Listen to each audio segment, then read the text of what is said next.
She didn't have a complicated life. That was kind of the point. She built her whole semester around being predictable. Same route, same times, same everything. Because when you're juggling nursing school and a part-time job and trying to actually sleep sometimes, routine is the only thing holding the whole thing together. Monday, Wednesday, Friday. Anatomy at 8.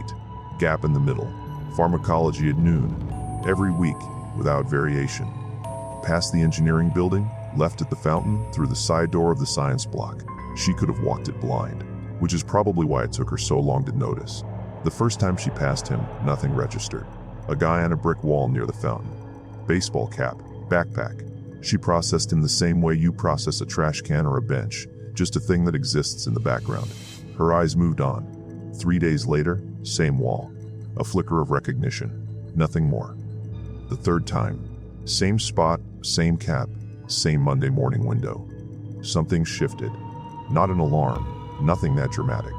More like that feeling when you notice a word is spelled wrong and suddenly you can't unsee it. She couldn't name what was bothering her. She just knew something was. She brought it up with her roommate that night. Kept it light. There's this guy at the fountain. He's always there when I walk to class. Her roommate gave her a completely reasonable explanation involving campus proximity and class schedules. She accepted it, filed it away, tried to move on, and then she went to campus on a Thursday. This is the part. A makeup lab. She'd missed a session the week before, had to come in early to finish it. Different day, different time, nothing routine about it. She walked out of the science block at 10:15 in the morning and crossed the courtyard heading toward the cafe. And there he was, not at the fountain. Standing near the cafe entrance, body angled toward the exit door of the building she'd just come out of. Not moving. Like he was waiting on something he knew was coming. She said later that her body reacted before her brain did. She turned around, went back inside, sat down in the stairwell and typed her roommate a message. He's here. It's Thursday. I don't have class today. How does he know I'm here? She filed a campus security report that afternoon. Described him, mid-30s, medium build, the same Navy cap every time. The officer was attentive, took notes, told her to remain aware of her surroundings. She thanked him and left, and spent the walk home trying to work out what remaining aware was actually going to protect her from. 2 weeks, nothing. She almost had herself talked down from it, convincing herself it was coincidence. Grad student, wrong place at the wrong time, twice. She was close to fully believing that. Friday evening, campus parking structure. The kind that's always half lit because the bulbs blow out and nobody rushes to replace them. She was walking to her car with her bag on one shoulder and her keys in her hand when she heard footsteps behind her. She turned. He was there, 30 feet back, maybe a little less. Both hands in his pockets, matching her pace exactly. She stopped. He stopped. He stopped. She didn't weigh her options. She ran. Back to the lit entrance of the science building, through the door, up to the security desk. A man followed her into the parking lot. Guard went out. Man was gone. Campus police reviewed the security footage. He had been standing next to her car, specifically her car, not the row, not the general area, her actual vehicle, on 4 separate evenings over the prior month. He was not in the university system. No enrollment, no ID, no record. Getting onto campus hadn't been a problem for him because a section of the east fence had a gap in it that had been logged for repairs and sitting untouched for 2 years. She finished the semester online.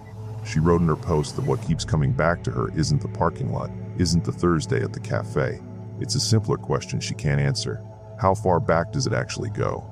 Because the first time she saw him at the fountain was the first time she saw him. It was nowhere near the first time he saw her, and there's no way to know how long before that it started.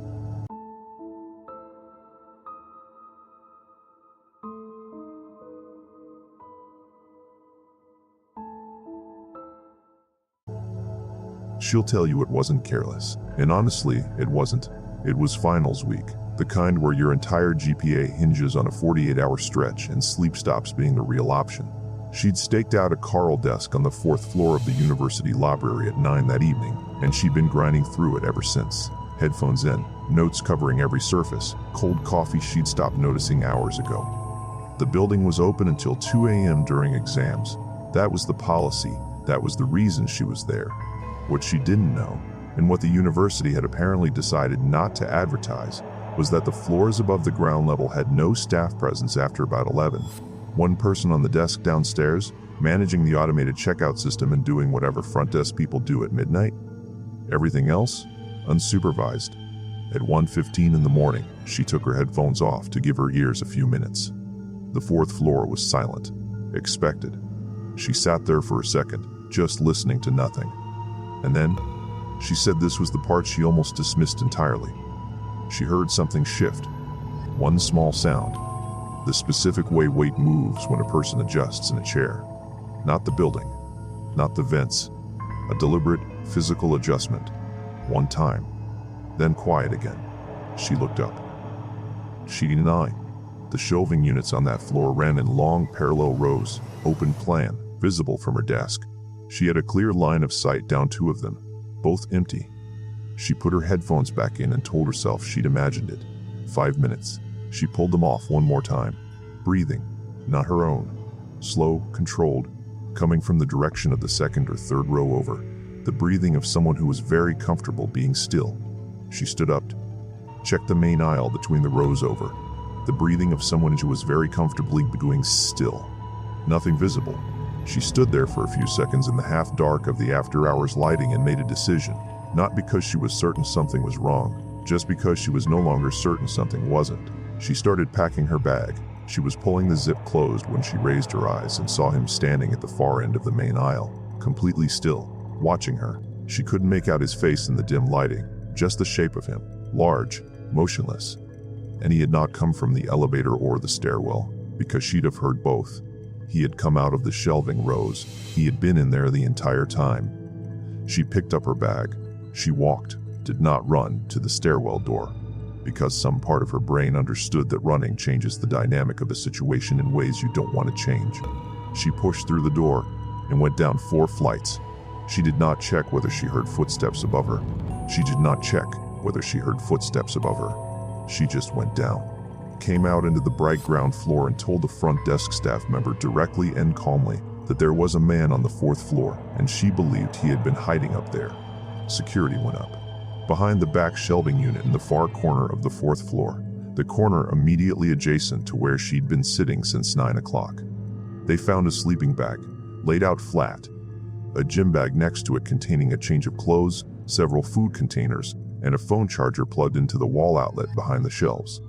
The food containers were not from that night. Some of them were days old. He had left through the emergency exit stairwell on the far side of the building while she was coming down the main one. That emergency exit had a door alarm that was supposed to sound when opened. The alarm had been sitting broken on a maintenance request list for 14 months. He was never identified. The library updated its end-of-night floor sweep policy without notifying anyone. She found out about the change through a friend who worked there.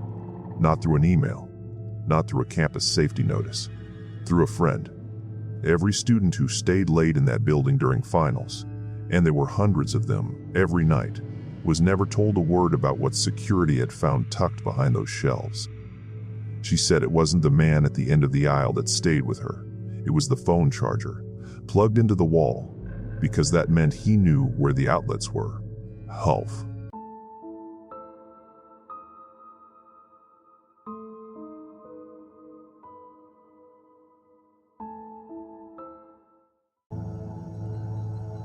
The reason this one is the hardest to shake isn't because of what happened.